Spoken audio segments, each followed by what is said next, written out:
الحمد لله رب العالمين والصلاة والسلام على أشرف الأنبياء والمرسلين أما بعد فأعوذ بالله من الشيطان الرجيم من همزه ونفخه ونفثه بسم الله الرحمن الرحيم رب اشرح لي صدري ويسر لي أمري واحلل عقدة من لساني يفقه قولي اللهم انفعنا بما علمتنا وعلمنا ما ينفعنا وزدنا علما فبشر عباد الذين يستمعون القول فيتبعون أحسنه أولئك الذين هداهم الله وأولئك هم أولو الألباب أعوذ بالله من الشيطان الرجيم بسم الله الرحمن الرحيم ثم بعثنا من بعده رسلا إلى قومهم فجاءوهم بالبينات فما كانوا ليؤمنوا بما كذبوا به من قبل كذلك نطبع على قلوب المعتدين ثم بعثنا پھر ہم نے بھیجے اس کے بعد رسولاً بہت سارے رسول الی قومہم ان کی قوموں کی طرف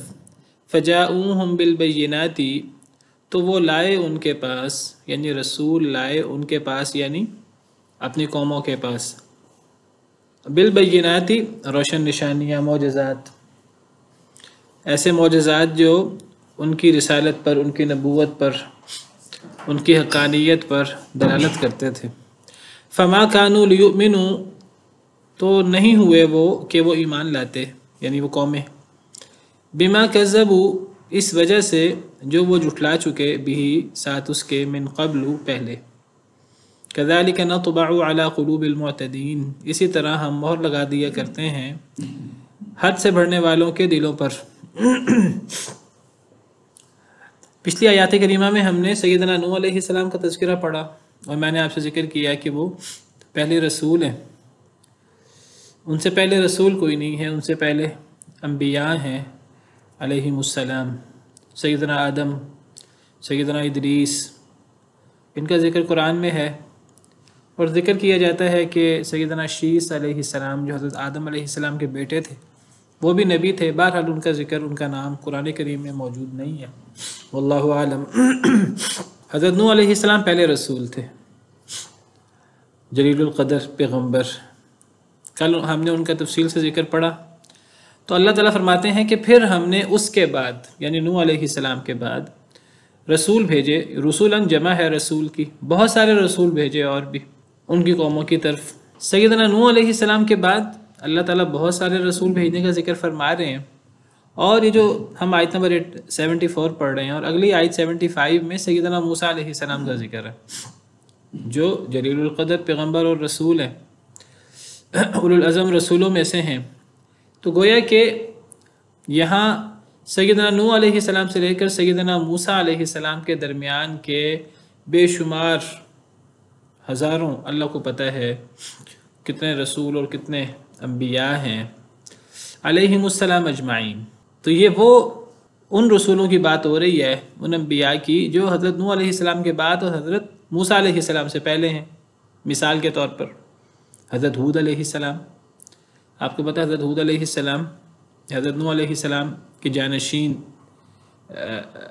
تھے حضرت نوح کی جو قوم جانشین بنی وہ قوم عاد ہے اس کے نبی حضرت ہود علیہ السلام تھے قوم عاد کو جب تباہ و برباد کیا گیا ان کے کفر و شرک کی وجہ سے ان کے گناہوں کی وجہ سے تو ان کی جو قوم جانشین بنی وہ قوم سمود تھی اس کے نبی کون تھے صالح علیہ السلام یہ حضرت ہود حضرت صالح حضرت ابراہیم علیہ السلام سے پہلے کے ہیں حضرت ابراہیم علیہ السلام حضرت ابراہیم حضرت اسماعیل حضرت اسحاق حضرت یعقوب حضرت لوط حضرت ابراہیم علیہ السلام کے بھتیجے ہیں حضرت شعیب علیہ السلام یہ حضرت موسیٰ علیہ السلام سے پہلے کے ہیں وغیرہ وغیرہ دیگر انبیاء و رسول پھر ہم نے بھیجے ان کے بعد بہت سارے رسول ان کی قوموں کی طرف فجاؤہم بالبینات تو وہ رسول لائے اپنی قوموں کے پاس بالبینات بینات بینہ کی جمع بینات روشن دلیل یعنی معجزات اللہ ہر نبی کو ہر رسول کو معجزات دیتے ہیں جو اللہ کے حکم سے نبی کے ہاتھ پر وقوع پذیر ہوتے ہیں اللہ کے حکم سے، نبی اپنی مرضی سے انہیں پیش نہیں کر سکتا، نہ وہ نبی کے اختیار سے سرزد ہوتے ہیں، وہ اللہ کے حکم سے ہوتے ہیں، اور وہ اس بات کی دلیل ہوتے ہیں معجزات کہ یہ اللہ کا نمائندہ ہے، یہ اللہ کا بھیجا ہوا رسول ہے، اللہ کا مقرر کردہ رسول ہے۔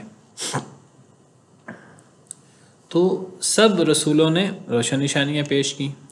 فما کانوا لیؤمنوا، پس نہیں تھے وہ کہ ایمان لاتے، یعنی جس طرح حضرت نوح علیہ السلام کی قوم حضرت نوح علیہ السلام پر ایمان نہ لائی، اسی طرح حضرت نوح علیہ السلام کے بعد آنے والے بہت سارے انبیاء و رسول کی قومیں بھی ان پر ایمان نہ لائیں۔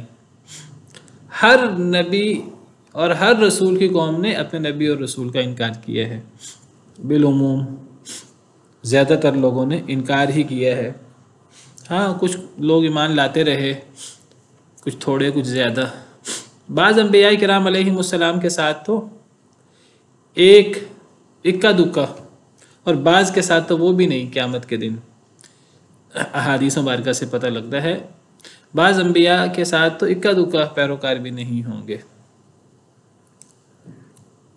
تو ہمیشہ حضرت نوح علیہ السلام کے بعد ہر قوم نے، اکثریت نے اپنے نبیوں کا، اپنے رسولوں کا انکار کیا ہے، زیادہ تر لوگوں نے۔ تو اللہ فرماتے ہیں کہ وہ سب اپنی قوموں کے پاس روشن نشانیاں لائے تھے، تو وہ ایمان لانے والے نہ بنے۔ اکثریت ایمان لانے والے کیوں نہ بنے؟ کیوں ایمان نہ لائے؟ ایمان لانے میں رکاوٹ کیا چیز بنی؟ بڑی رکاوٹ کیا چیز بنی؟ اللہ فرماتے ہیں بما کذبوا به من قبل، اس وجہ سے جو وہ جھٹلا چکے اس کو، من قبل پہلے۔ کیا مطلب؟ یعنی جب یہ رسول اپنے قوم کے پاس آئے اول شروع میں، اور اپنی قوموں کے سامنے اللہ کا پیغام، اللہ کی وحی اور دعوت دی اپنی قوم کو کہ میں تمہاری طرف اللہ کا رسول ہوں، میری اطاعت کرو، میں جو وحی لایا ہوں تو اسے اللہ کا حکم سمجھو، میں اللہ کا رسول ہوں، مجھے اللہ کا رسول مانو۔ جب انہوں نے اپنی قوم کو شروع میں اپنی دعوت دی، اللہ کا پیغام سنایا، تو شروع میں بہت سارے لوگوں نے، زیادہ تر لوگوں نے انکار کر دیا، سوچے سمجھے بغیر، زیادہ غور کیے بغیر۔ جب انہوں نے سوچے سمجھے بغیر انکار کیا، زیادہ غور و فکر کیے بغیر انکار کیا، تو اب جب دوبارہ ان کے سامنے دعوت پیش کی گئی، دوبارہ ان کے سامنے نبیوں نے اپنا پیغام پیش کیا، چونکہ پہلے انکار کر چکے تھے تو لہٰذا انہوں نے دوبارہ بھی انکار کر دیا۔ تیسری دفعہ جب دعوت پیش کی گئی تو پھر انہوں نے انکار کیا، چوتھی دفعہ دعوت پیش کی گئی، پھر انہوں نے انکار کیا۔ تو چونکہ وہ پہلی دفعہ انکار کر چکے تھے، تو ایک دفعہ منہ سے انکار نکال چکے تھے، اب دوبارہ صرف اس بنا پر چونکہ وہ پہلے انکار کر چکے ہیں تو انہوں نے دوبارہ غور کرنا گوارا نہ کیا۔ کذالک نطبع علی قلوب المعتدین، اسی طرح ہم مہر لگا دیا کرتے ہیں حد سے بڑھنے والوں کے دلوں پر۔ اللہ فرماتے ہیں کہ جب لوگ انکار کریں سوچے سمجھے بغیر، ایک مرتبہ، دوسری مرتبہ، تیسری مرتبہ، تو پھر کیا ہوتا ہے؟ پھر مہر لگ جاتی ہے۔ تو گویا کہ وجہ کیا بنی؟ پہلی دفعہ انکار، یعنی جب کسی کو پہلی دفعہ حق پیش کیا جائے، کسی کے سامنے حق کی دعوت آئے، اس آیت کریمہ سے کیا پتہ لگتا ہے؟ انسان کو سوچے سمجھے بغیر کبھی انکار نہیں کرنا چاہیے۔ جس انسان کے سامنے حق کی دعوت پیش ہو دلائل کے ساتھ، معجزات کے ساتھ، تو جب وہ انسان غور و فکر کیے بغیر اگر وہ انکار کرے گا تو اگلی دفعہ اس کے لیے بات ماننا مشکل ہو جائے گا پہلی دفعہ کی بنسبت۔ دوسری دفعہ بھی اگر انکار کرے گا، تیسری دفعہ زیادہ مشکل ہو جائے گا۔ تیسری دفعہ جب اس کے سامنے حق کی دعوت پیش ہوگی، اگر تیسری دفعہ بھی انکار کرے گا، چوتھی دفعہ جب اس کے سامنے حق کی دعوت پیش ہوگی، تو پہلی تینوں دفعہ کے مقابلے میں چوتھی مرتبہ اس کے لیے حق کو قبول کرنا زیادہ مشکل، 4 گنا زیادہ مشکل ہو جائے گا۔ 5ویں دفعہ 5 گنا زیادہ مشکل ہو جائے گا۔ 10 دفعہ انکار کرے گا تو اگلی دفعہ 10 گنا زیادہ مشکل ہو جائے گا اس کے لیے حق کو قبول کرنا۔ جس چیز کو وہ 10 دفعہ انکار کر چکا ہے، اب اس کو کس منہ سے 11ویں دفعہ مانے؟ 11ویں دفعہ مانے گا گویا کہ وہ یہ کہے گا کہ پہلے 10 دفعہ میں نے غلط انکار کیا تھا. تو اپنی غلطی کو ماننے کا اتنا جگرا کس کے پاس ہوتا ہے؟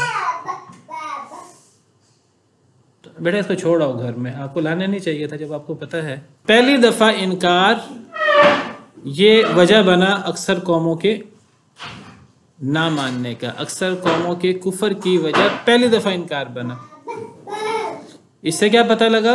اس سے یہ پتہ لگا جیسے میں نے ذکر کیا کہ جب بھی دعوت پیش ہو تو کبھی سوچو، کبھی غور و فکر کیے بغیر انکار نہیں کرنا چاہیے. اور یہ بات میں نے ذکر کیا کہ یہ جو قوموں کے تذکرے ہوتے ہیں یہ ہمارے لیے اس میں بڑی غور و فکر کی باتیں ہوتی ہیں، ہمارے لیے اس میں سیکھنے کی باتیں ہوتی ہیں. ہمیں اس بات سے کیا سمجھ آئی؟ ہم اس سے اپنی اصلاح کیا کریں؟ ہم اس سے اپنی اصلاح یہ کریں کہ جب بھی ہمارے سامنے، دیکھیے ہم لوگ بعض دفعہ، ہر انسان مختلف گھر میں پیدا ہوتا ہے، مختلف گھرانوں میں، ہر گھر والے مختلف خیالات اور نظریات رکھتے ہیں. مسلمانوں کے اندر فرقہ بندیاں بھی ہیں، مختلف گروہ بھی ہیں، کوئی حنفی ہے، کوئی مالکی ہے، کوئی شافعی ہے، کوئی حنبلی ہے، کوئی دیوبندی ہے، کوئی بریلوی ہے، کوئی سنی ہے، کوئی شیعہ ہے، اور پھر ایسے فرقے بھی ہیں جو اسلام سے ہی کوسوں دور ہیں. مرزیت ہو گئی، اسماعیلیت، آغا خانی وغیرہ اور اس قسم کے لوگ.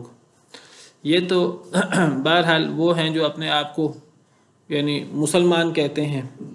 پھر وہ لوگ بھی ہیں کہ جو یعنی یہودیوں کے گھر پیدا ہوتے ہیں، عیسائیوں کے گھر پیدا ہوتے ہیں.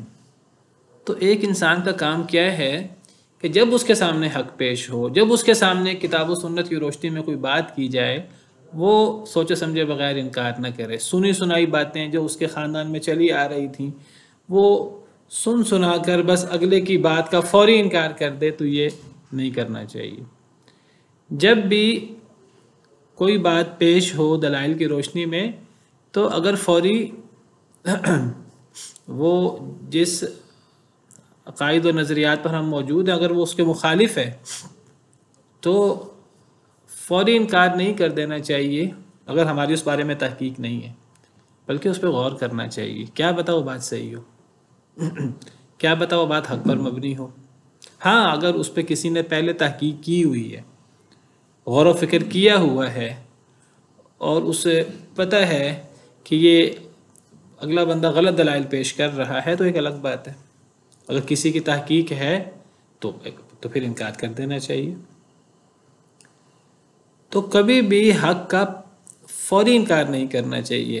حق کا فوری انکار یہ اگلی دفعہ جب حق پیش ہوگا تو اس کو قبول کرنے کو ڈبل مشکل بنا دے گا، تیسری دفعہ قبول کرنے کو ٹرپل مشکل بنا دے گا.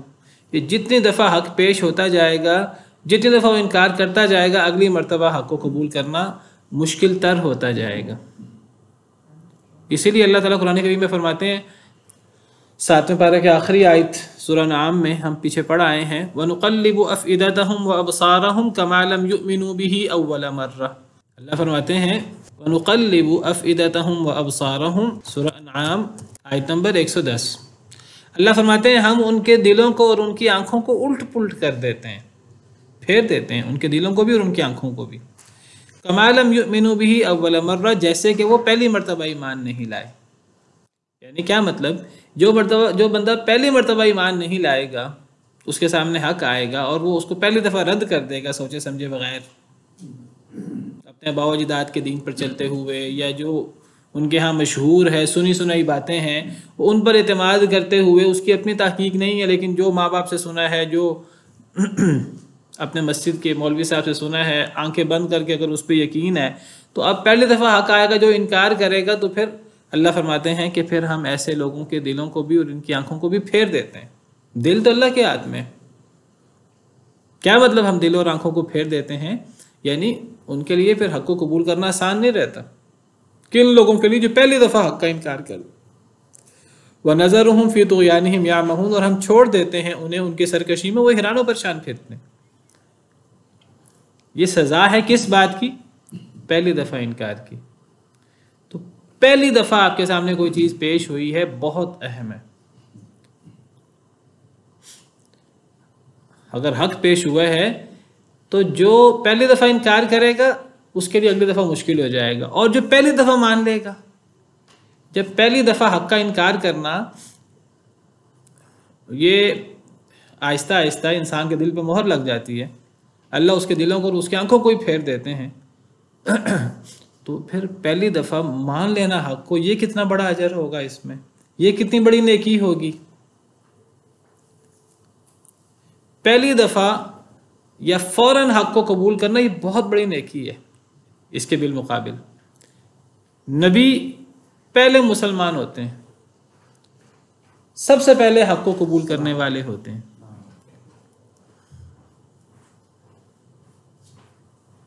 نبی کریم صلی اللہ علیہ وسلم کے حوالے سے قرآن کریم میں موجود ہے، اللہ نے فرمایا کہ اے نبی آپ اعلان کر دیجئے وَأَنَا أَوَّلُ الْمُسْلِمِينَ، سورہ نعام میں ہی، قُلْ إِنَّ صَلَاتِي وَنُسُكِي وَمَحْيَايَ وَمَمَاتِي لِلَّهِ رَبِّ الْعَالَمِينَ. اے اللہ کے نبی آپ اعلان کر دیجئے، آپ کہہ دیجئے کہ میری نماز، میری عبادت، میری زندگی، میری موت سب اللہ کے لیے ہے، جو تمام جہانوں کا رب ہے، جس کے علاوہ جس کا کوئی شریک نہیں ہے. وَبِذَلِكَ أُمِرْتُ، مجھے اسی بات کا حکم دیا گیا اور میں پہلا مسلمان ہوں. وَأَنَا أَوَّلُ الْمُسْلِمِينَ، میں پہلا مسلمان ہوں. کیا مطلب پہلا مسلمان ہوں؟ یعنی میں حق بات کو سب سے پہلے قبول کرنے والا ہوں. نبی کریم صلی اللہ علیہ وسلم کو اللہ نے یہ حکم دیا کہ آپ اس بات کا، اور آپ نے ایسا ہی کیا. سب سے پہلے تو جو حضرت جبریل آئے تو سب سے پہلے تو نبی صلی اللہ علیہ وسلم نے حضرت جبریل کو اللہ کا فرشتہ مانا، اور آپ نے آپ کو اللہ کا نبی اور رسول مانا، اور پھر آپ نے اس دعوت کو آگے امت کے سامنے پیش کیا.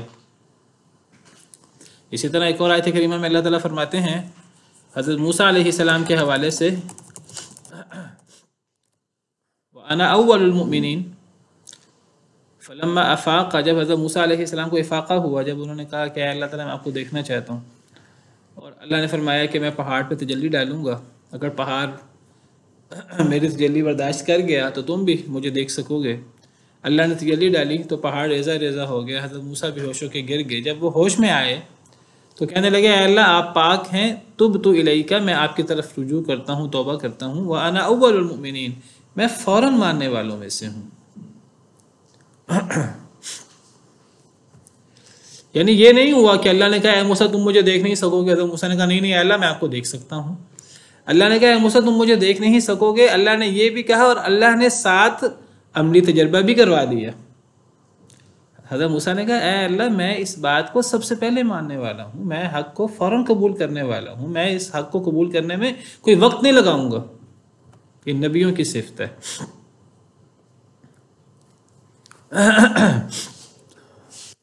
اسی طرح نبی کریم صلی اللہ علیہ وسلم کے حوالے سے ایک اور جگہ پر اللہ فرماتے ہیں وَأُمِرْتُ أَنْ أَكُونَ أَوَّلَ مَنْ أَسْلَمَ، یہ نبی صلی اللہ علیہ وسلم کے حوالے سے ہے.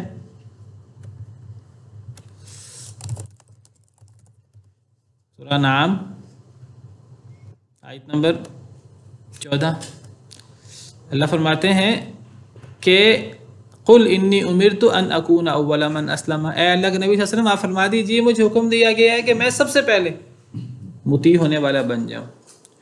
تو جب سب سے پہلے انکار کرنا یہ چیز انسان کے لیے حق کو قبول کرنے کو مشکل بنا دیتی ہے اور انسان پر مہر لگ جاتی ہے، تو حق کو فوراً قبول کرنا یہ بہت بڑی نیکی ہے. سیدنا ابوبکر صدیق رضی اللہ تعالیٰ عنہ کی فضیلت کی وجہ ان کا پہلے اسلام قبول کرنا. حضرت ابوبکر صدیق نے مردوں میں، حضرت خدیجہ نے عورتوں میں، حضرت علی نے بچوں میں، حضرت زید بن حارثہ نے غلاموں میں اسلام قبول کیا. تو ان کا بڑا مقام ہے. جو لوگ صحابہ کرام میں سے پہلے مسلمان ہوئے ہیں، صحابہ کرام اس کو ایک اعزاز گردانتے تھے اپنے میں. حضرت ابن مسعود رضی اللہ تعالیٰ عنہ کو فرمان ہے شاید کہ جب میں مسلمان ہوا تو میں چھٹا مسلمان تھا، میرے علاوہ 5 لوگ مسلمان تھے اور کوئی مسلمان نہیں تھا. تو یہ صحابہ کرام کے اندر یہ السابقون الاولون من المہاجرین والانصار، سبقت لے جانے والے پہلے لوگ، ان کا بڑا مقام تھا. اور اللہ بھی فرماتے ہیں قرآن میں کہ لا یستوی منکم من انفق من قبل الفتح وقاتل، کہ فتح سے پہلے جنہوں نے خرچ کیا اور لڑائی کی اور جنہوں نے فتح کے بعد خرچ کیا اور لڑائی کی، یہ دونوں برابر نہیں ہو سکتے۔ فتح سے مراد فتح مکہ ہے یا صلح حدیبیہ؟ جنہوں نے فتح سے پہلے خرچ کیا اور لڑائی کی یعنی مسلمان ہونے کے بعد، اور جو فتح کے بعد مسلمان ہوئے اور لڑائی کی اور جہاد کیا اور خرچ کیا، یہ دونوں برابر نہیں ہو سکتے۔ اولئک اعظم درجۃ من الذین انفقوا من بعد وقاتلوا، پہلے والے بعد والوں کے مقابلے میں درجے کے اعتبار سے بہت آگے ہیں۔ وَكُلًّا وَعَدَ اللَّهُ الْحُسْنَى، اگرچہ اللہ نے ہر ایک سے جنت کا وعدہ کیا ہوا ہے۔ جو صحابہ فتح سے پہلے مسلمان ہوئے وہ بھی، اور لڑائی کی، جہاد کیا اور خرچ کیا، اور جو فتح کے بعد مسلمان ہوئے اور جہاد کیا اور خرچ کیا، سب کے لیے جنت کا وعدہ ہے، لیکن پہلے والے زیادہ سبقت لے جا چکے ہیں۔ اور نبی صلی اللہ علیہ وسلم نے فرمایا کہ جو میرے پہلے صحابہ ہیں، شروع میں ایمان لانے والے، ان کا ایک مد خرچ کیا ہوا بعد والوں کے احد پہاڑ کے برابر سونا خرچ کرنے کے بھی، یعنی بعد والوں کا احد پہاڑ کے برابر سونا بھی پہلے صحابہ کا ایک مد خرچ کرنے کے برابر نہیں ہو سکتا۔ تو اس سے پتہ لگا کہ حق کو فوری قبول کرنا یہ بہت بڑی نیکی ہے، اور حق کا فوری انکار کرنا یہ بہت بڑا گناہ ہے۔ اللہ نے یہود کو فرمایا تھا وَلَا تَكُونُوا أَوَّلَ كَافِرٍ بِهِ، کہ اے یہود اس قرآن کے نبی صلی اللہ علیہ وسلم کے پہلے کافر نہ بننا۔ جو پہلا کافر بنتا ہے، پہلا انکار کرنے والا بنتا ہے، تو وہ اللہ کا بہت بڑا نافرمان، بہت بڑا گناہ گار ہوتا ہے۔ ایک کسی نے سوال کیا ہے کہ اگر اللہ تعالیٰ مہر لگا دیتا ہے پہلی دفعہ یا ایک دفعہ انکار کرنے کے بعد، دوسری تیسری دفعہ انکار کرنے کے بعد، تو پھر مواخذہ کیوں کر ہوگا؟ اصل میں مہر فوری نہیں لگتی، بار بار انکار کرنے پر لگتی ہے۔ تو مہر اگر لگتی ہے تو مہر انسان کے اپنے عمل کی وجہ سے لگتی ہے، تو مواخذہ تو انسان کے اپنے عمل پر ہی ہوا نا۔ یعنی اگر ایک انسان نے فرض کریں 10 دفعہ نہیں مانا، 20 دفعہ نہیں مانا، 50 دفعہ نہیں مانا، اللہ نے مہر لگا دی، اب ہم کہیں کہ جی چونکہ اب مہر لگ گئی ہے تو اب اس کو جہنم کی سزا کیوں ملے گی؟ بھئی جہنم کی سزا اس لیے ملے گی کیونکہ اس نے 10 دفعہ 20 دفعہ 50 دفعہ نہیں مانا، انکار کیا۔ بھی پہلی دفعہ انکار کرنے پر اگر ایک بندہ پہلی دفعہ انکار کرتا ہے اس کو سزا ملنی چاہیے کہ نہیں ملنی چاہیے؟ دوسری دفعہ اس کے لیے ماننا مشکل ہو جائے گا۔ تو اگر کسی پر مہر لگتی ہے تو وہ اس کے عمل کی وجہ سے مہر لگتی ہے۔ اب ہم کہیں کہ اب نبی صلی اللہ علیہ وسلم کا ارشاد ہے کہ حابیل اور قابیل، حضرت آدم کے بیٹوں میں سے قابیل نے سب سے پہلے قتل کیا۔ اب دنیا میں جتنے قتل ہوتے ہیں ان سب کا وبال، اس سب کی سزا قابیل کو بھی ملتی ہے۔ اب ہم کہیں کیوں ملتی ہے؟ اس لیے ملتی ہے کہ اس نے سب سے پہلے قتل کیا ہے، اس نے اس گناہ کی ابتدا کی ہے، تو ہر قتل کا وبال اس پر پڑتا ہے، قاتل پر بھی پڑتا ہے اور قابیل پر بھی پڑتا ہے۔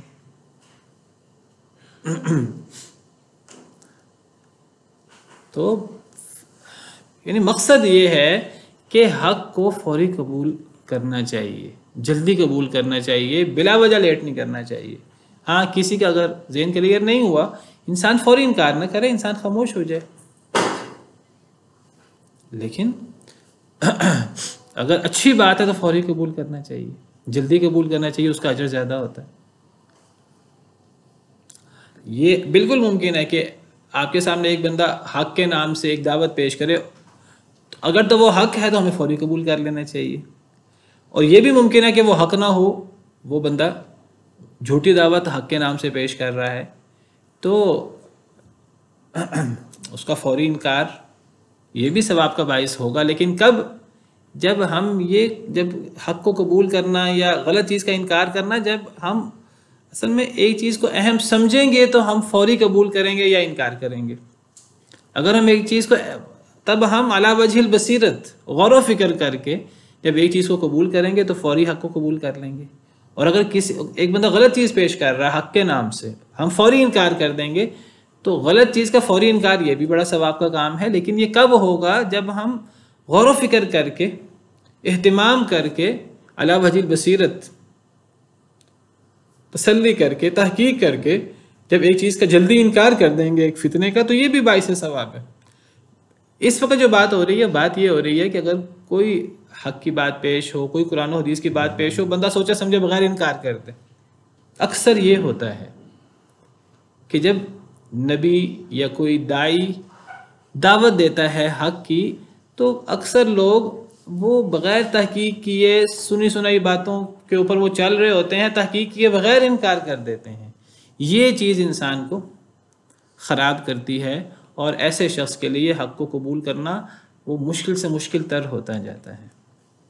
اللہ تعالیٰ فرماتے ہیں کہ ایک عمومی اللہ نے تبصرہ کیا ہے کہ یہ بہت ساری قومیں جو حضرت نوح علیہ السلام کے بعد حضرت موسیٰ علیہ السلام تک آئیں، اور بعد والوں میں بھی یہی رویہ رہا ہے کہ ان کے انکار کرنے کی بڑی وجہ پہلی دفعہ انکار کرنا بنا، تو یہ ایک بڑی وجہ ہے۔ تو فوری انکار کرنا یہ مناسب نہیں ہے، غور کرنا چاہیے انسان کو۔ ثم بعثنا من بعدهم موسى وهارون الى فرعون وملئه بآياتنا فاستكبروا، پھر ہم نے بھیجا ان کے بعد حضرت نوح علیہ السلام کے بعد اللہ نے بہت سارے رسول بھیجے، اور اللہ نے تبصرہ کیا، قومیں ایمان نہ لائیں کیونکہ پہلے انکار کر چکی تھیں۔ اللہ فرماتے ہیں اسی طرح ہم حد سے بڑھنے والوں کے دلوں پر مہر لگا دیتے ہیں۔ اللہ فرماتے ہیں پھر ان کے بعد ہم نے موسیٰ علیہ السلام کو بھیجا، حضرت نوح اور بہت سارے انبیاء و رسول کے بعد پھر موسیٰ علیہ السلام کو بھیجا اللہ تعالیٰ نے، وہ ہارون اور ہارون علیہ السلام کو بھی، یہ دونوں نبی تھے۔ الی فرعون و ملئہ، اللہ نے حضرت موسیٰ علیہ السلام کو مبعوث کیا، حضرت موسیٰ علیہ السلام نے اللہ سے دعا کیا اللہ تعالیٰ حضرت ہارون کو بھی نبی بنا دے، تو حضرت ہارون بھی اللہ نے ان کو بھی نبی بنا دیا۔ اللہ نے ان دونوں کو فرعون کی طرف بھیجا، فرمایا جاؤ فرعون کے پاس جاؤ، اسے واضح و نصیحت کرو، اسے نرم بات کہنا، اذهبا الى فرعون انه طغى فقولا له قولا لینا لعله يتذكر او يخشى، تم دونوں فرعون کے پاس جاؤ، اس نے سرکشی کی ہے، اس سے نرمی سے بات کرنا، شاید کہ وہ نصیحت پکڑے، شاید کہ وہ ڈر جائے۔ تو اللہ فرماتے ہیں پھر ان کے بعد ہم نے موسیٰ اور ہارون علیہ السلام کو بھیجا فرعون کی طرف، اور ملئہ اور اس کے سرداروں کی طرف، بآیاتنا اپنی آیات کے ساتھ، اپنے معجزات دے کر بھیجا۔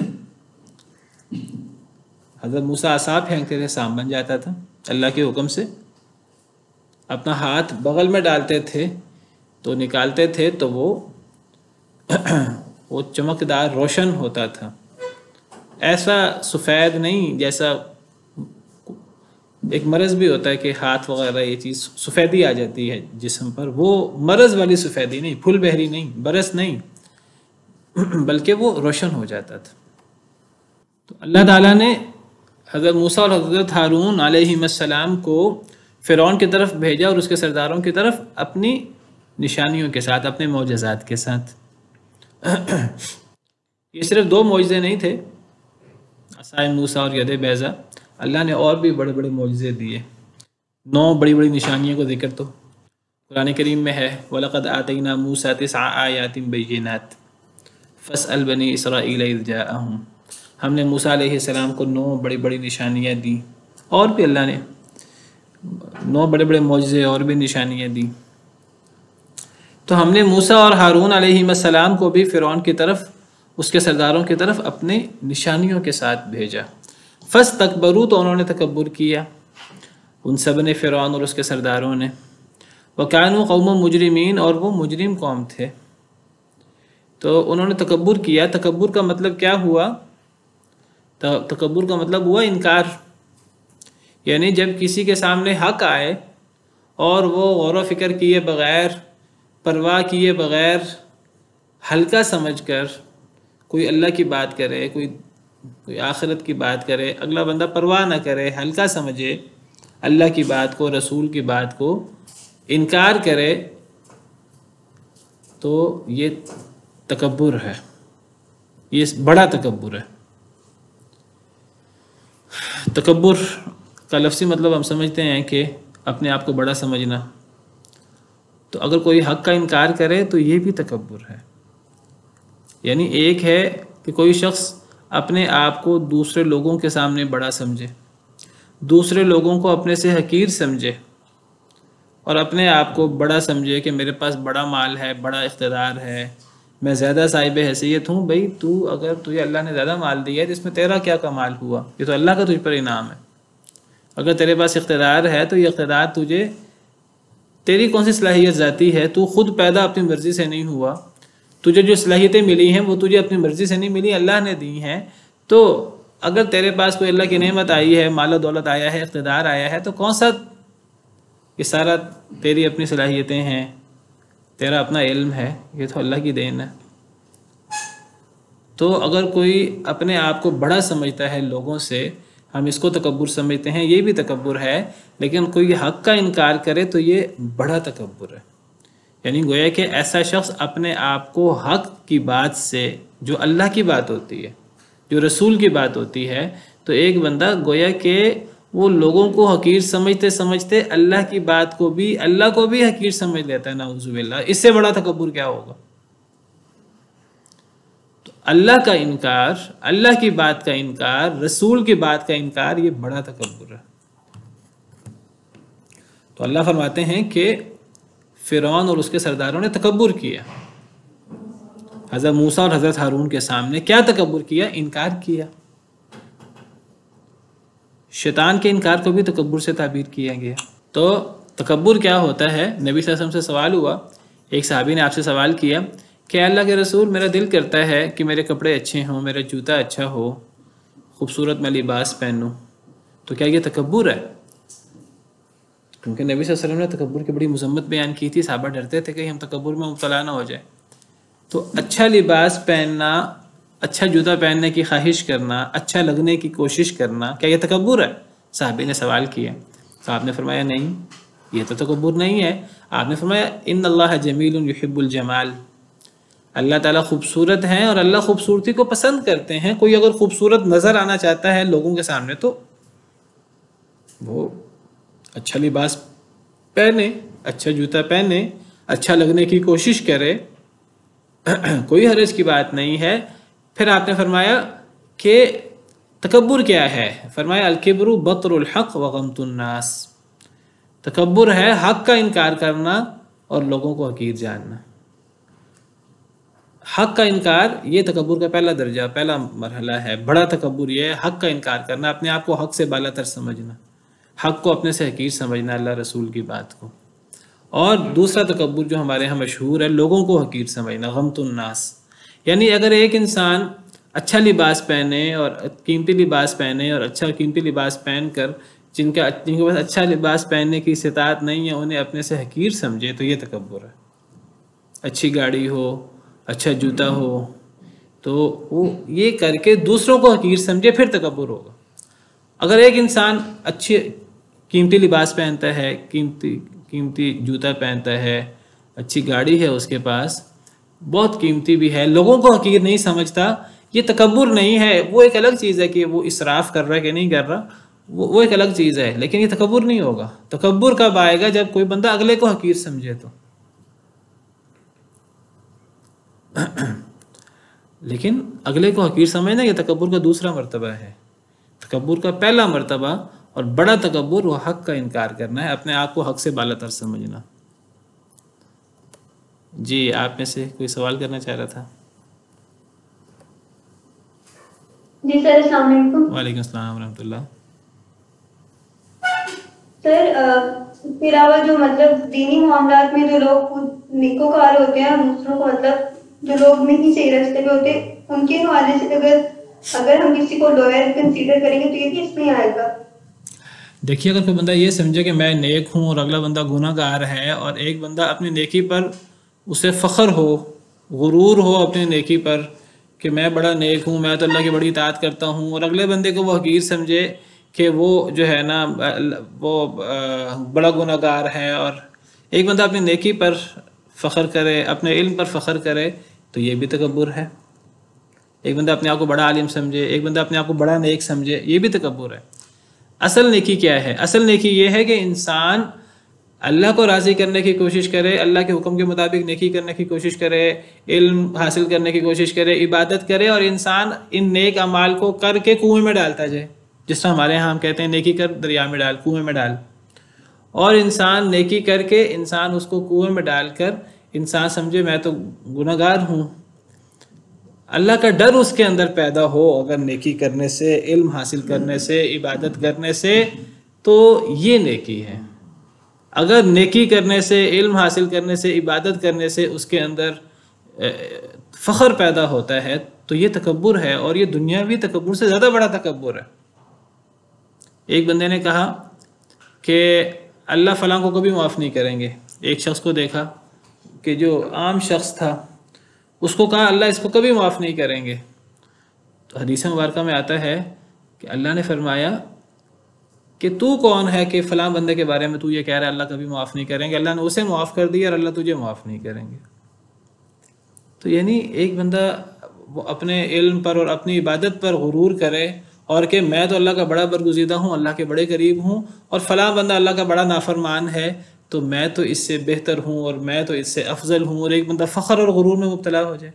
دیکھیں نیکی کیا ہے، اللہ تعالیٰ نیکی کے بارے میں فرماتے ہیں، نیکی یہ ہے والذین یؤتون ما آتوا وقلوبهم وجلۃ انہم الی ربہم راجعون۔ نیک لوگوں کی صفات بیان کرتے ہوئے اللہ فرماتے ہیں نیک لوگ وہ ہیں کہ جو دیں اللہ کے راستے میں، جو بھی وہ دیں، وقلوبهم وجلۃ، ان کے دل ڈر رہے ہوں، انہم الی ربہم راجعون، کہ انہوں نے اپنے رب کی طرف لوٹ کر جانا ہے۔ یعنی نیکی کیا ہے کہ ایک بندہ خرچ کرے، صدقہ خیرات کتنی بڑی نیکی ہے۔ ایک بندہ جب صدقہ خیرات کرے تو صدقہ خیرات کر کے اس کے اندر اللہ کا مزید ڈر پیدا ہو۔ حضرت عائشہ نے پوچھا اس آیت کریمہ کے بارے میں، اے اللہ کے رسول صلی اللہ علیہ وسلم یہ آیت کریمہ کن کے بارے میں اتری ہے؟ کیا یہ آیت کریمہ چور ڈاکوؤں کے بارے میں اتری ہے؟ کبھی کبھی چور ڈاکو بھی صدقہ خیرات کر لیتے ہیں۔ اس آیت کریمہ کا کیا مطلب ہے کہ جب وہ خرچ کرتے ہیں، خرچ کریں اور ڈر رہے ہوں اللہ سے کہ ہم نے اللہ کی طرف لوٹ کر جانا ہے، اللہ پکڑ نہ کر لیں، تو کیا یہ آیت چوروں کے بارے میں، ڈاکوؤں کے صدقہ کے بارے میں اتری ہے؟ آپ نے فرمایا نہیں، یہ نیک لوگوں کے، اللہ کے برگزیدہ لوگوں کے صدقہ خیرات کے بارے میں یہ آیت اتری ہے۔ تو نیکی کیا ہے؟ نیکی یہ ہے کہ انسان جتنا اللہ کو راضی کرنے کی کوشش کرے اتنا اس کے اندر اللہ کا ڈر پیدا ہو، یہ نیکی ہے۔ نبی صلی اللہ علیہ وسلم سب سے زیادہ اللہ سے ڈرنے والے تھے، آپ سے بڑھ کر نیک کون تھا؟ آپ تو یہاں تک کہا کرتے تھے کہ مجھے حضرت یونس سے زیادہ افضل قرار نہ دو، مجھے حضرت موسیٰ سے افضل قرار نہ دو، مجھے دیگر انبیاء سے افضل قرار نہ دو۔ تو یہ نیکی ہے۔ جی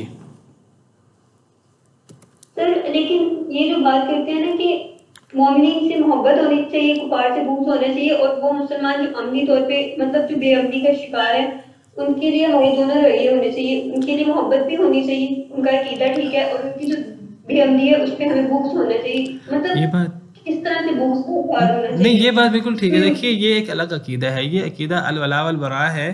انسان کسی مومن سے، ایک انسان اپنی نیکی سے، میں کہتا ہوں کہ ایک انسان کسی مومن سے اس لیے محبت کرتا ہے کہ وہ مومن ہے، اللہ کی بات مانتا ہے۔ ایک انسان اپنے آپ کے بارے میں اپنے عمل کو دیکھ کر اس لیے خوش ہو کہ میں نیک کام کر رہا ہوں، اللہ کو راضی کرنے کی کوشش کر رہا ہوں، انسان خوش ہو، فخر میں مبتلا نہ ہو، غرور میں مبتلا نہ ہو، یہ نیکی ہے۔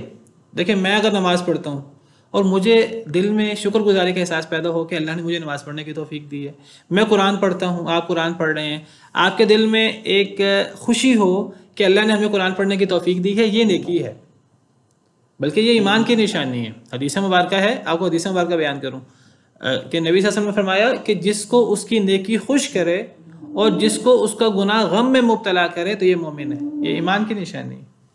دیکھیے کسی مومن کو، ہم کسی مومن کو دیکھ کر خوش ہوں کہ یہ شخص اپنے اللہ کا کتنا تابع دار ہے، اور ہم جس نے کسی کو دیکھ کر خوش ہوتے ہیں، کسی مومن کو دیکھ کر، اس سے ہمارے اندر محبت پیدا ہو جاتی ہے۔ اسی طرح ایک انسان اپنے اچھے عمل کو دیکھ کر اس کے اندر فخر غرور پیدا نہ ہو شیطان کی طرح، وہ خوش ہو کہ اللہ نے مجھے نیکی، اللہ نے مجھے توفیق دی ہے نیکی کے کام کرنے کی، یہ تو ایمان کی نشانی ہے۔ اور کسی کافر کو دیکھ کر ایک انسان کے اندر بغض پیدا ہو اس کے بارے میں، اس لیے نہیں کہ وہ کافر ہے، کوئی ہلکا ہے، یعنی اس لیے کہ وہ اللہ کا نافرمان ہے۔ اور اسی طرح جس طرح کسی دوسرے کو دیکھ کر اس کے اندر ایک بغض پیدا ہوتا ہے، یہ سوچ پیدا ہوتی ہے کہ بندہ اللہ کی نافرمانی کیوں کر رہا ہے۔ اگر ایک انسان خود بھی گناہ کرے تو انسان کو بھی اپنی برائی بری لگے کہ میں نے یہ کام کیا، میری یہ عادت اچھی نہیں ہے، یہ اللہ کو ناراض کرتی ہے، تو یہ تو ایمان کی نشانی ہے. مسئلہ ہے فخر کرنا اور غرور کرنا. اگر ایک بندہ غرور میں مبتلا ہو جائے تو یہ چیز جو ہے وہ جائز نہیں ہے کسی طور پر. تھوڑا سا فرق ہے کئی چیزوں میں، تو یہ تھوڑے سے فرق سے نیت سے ایک چیز جو ہے وہ گناہ بن جاتی ہے اور نیت سے ایک چیز نیکی بن جاتی ہے. میں یعنی کئی دفعہ غور کیا، نیت سے ایک چیز شرک بن جاتی ہے، اور اگر نیت چینج ہو جائے تو وہی عمل جو ظاہراً ہمیں شرک نظر آتا ہے وہ شرک نہیں رہتا نیت سے. انما الاعمال بالنیات، اعمال کا دار و مدار نیت پر ہے. ایک بندہ اچھے نعمتیں استعمال کرتا ہے، جیسے ابھی میں نے حدیث مبارکہ بیان کی، تو وہ نعمتیں استعمال کرنے والا اگر اس کی نیت فخر کی ہے، تکبر کی ہے، تو یہ تکبر بن جائے گا. اگر اس کی نیت یہ نہیں ہے تو یہ تکبر نہیں ہے. سر مجھے جی وہ جو میں نے آپ سے تھرڈ پوائنٹ پوچھا ہے، مجھے اس کی سمجھ نہیں آئی. کون سا پوائنٹ؟ کون سا تھرڈ پوائنٹ؟ جو میں نے آپ سے مسلمانوں کے بارے میں پوچھا ہے، مطلب بغض کا مطلب کیا ہے، مجھے اس چیز کی سمجھ نہیں ہے کہ کس طرح سے. دیکھیے میں کہتا ہوں دوسرے بندے کو چھوڑ دیں. اگر میں جھوٹ بولوں، مجھ سے جھوٹ بولا گیا کسی وجہ سے، تو ایک مسلمان کو جھوٹ اچھا لگنا چاہیے برا لگنا چاہیے؟ برا لگنا چاہیے. اگر کوئی اور جھوٹ بول رہا ہے، اگر میں جھوٹ بولوں مجھے سمجھنا چاہیے میں نے غلط کام کیا ہے، اس لیے کہ جھوٹ اللہ کو ناراض کرتا ہے. اگر کوئی اور بندہ جھوٹ بولتا ہے تو مجھے اس بندے کو اچھا سمجھنا چاہیے برا سمجھنا چاہیے؟ برا سمجھنا چاہیے. اس لیے کہ وہ جھوٹ بول رہا ہے، اللہ کو ناراض کر رہا ہے، گناہ کر رہا ہے. ایک بندہ کفر کر رہا ہے تو مجھے بندہ اچھا نہیں لگنا چاہیے کہ وہ اللہ کو ناراض کر رہا ہے، وہ اللہ اور اللہ کے رسول کے ساتھ مخالفت اور محادہ کر رہا ہے. ایک مومن کبھی اللہ اور اللہ کے رسول کی مخالفت کرنے والے سے محبت نہیں کر سکتا. تو دیکھیے کسی کو اس کے گناہ کی وجہ سے آپ اس کو اچھا نہ سمجھیں، یہ ایک الگ چیز ہے. اور آپ کسی نیک شخص کو اس کی نیکی کی وجہ سے اچھا سمجھیں، آپ اسے محبت کریں، تو یہ ایمان کی نہیں. تو یہ چیز فخر اور غرور میں اور اس میں تو فرق ہے نا. یہ چیز میرا تو خیال ہے واضح ہونی چاہیے. ہم کسی سے اس کی نیکی کی وجہ سے محبت کریں کہ وہ نیکی کر رہا ہے، اور کسی سے اس کے گناہ کی وجہ سے ہم بغض رکھیں کہ وہ گناہ کر رہا ہے، یہ ایک الگ چیز ہے. اور میں کسی کو جو ہے وہ حقیر سمجھوں اور اپنے آپ کو نیکی کی وجہ سے میں فخر میں مبتلا ہو جاؤں تو یہ جائز نہیں ہے. Okay sir. جی جی السلام علیکم. وعلیکم السلام ورحمۃ اللہ. جی سر ایسا بھی ہو سکتا ہے نا، ایک شخص فرض نماز بھی پڑھتا ہو، تہجد بھی پڑھتا ہو، لیکن ایک شخص صرف فرض پڑھتا ہو، تو تہجد پڑھنے والا اس پر حقیر جانے تو یہ غلط ہو جائے گی میرے خیال میں. دیکھیے ہم جب اپنی نیکی پر فخر، جب ہم کسی کو حقیر کب جانیں گے؟ ہم کسی کو حقیر جانتے ہی تب ہیں جب ہم اپنے عمل پر فخر کریں گے. ہم نے کسی کو حقیر نہیں جاننا، ہم نے اگلے بندے سے اس کے اچھے اور برے عمل کی وجہ سے اس سے محبت یا اس سے بغض رکھنا ہے. محبت یا بغض رکھنا ایک الگ چیز ہے، اور حقیر جاننا، کسی کو حقیر جاننا ایک الگ چیز ہے. کسی کو حقیر جاننے کا مطلب ہے کہ اگر آپ کسی کو حقیر جان رہے ہیں، یا تو آپ اس کو حقیر جان رہے ہیں کہ اس کے پاس دنیا کی نعمتیں زیادہ نہیں ہیں اور آپ کے پاس مال و دولت زیادہ ہے، یا کسی کو آپ حقیر جان رہے ہیں کہ وہ اللہ کا نافرمان ہے اور آپ اللہ کے فرما بردار ہیں. تو کسی کو جب ہم حقیر جانیں گے تو یہ تکبر ہوگا، چاہے وہ دنیاوی مال و اسباب کی وجہ سے ہو یا وہ دین کی وجہ سے ہو، تو یہ تکبر ہوگا. لیکن اگر ہم کسی سے اس کے اچھے عمل کی وجہ سے محبت کرتے ہیں یا اس کے برے عمل کی وجہ سے ہم اس کو اچھا نہیں سمجھتے، تو یہ عین ایمان ہے. واللہ اعلم. تو فرعون اور اس کے سرداروں نے تکبر کیا اور وہ مجرم قوم تھے. فلما جاءهم الحق من عندنا قالوا ان هذا لسحر مبين. بس جب آ گیا ان کے پاس حق ہمارے پاس سے، ہماری طرف سے، تو انہوں نے کہا بے شک یہ البتہ جادو ہے واضح.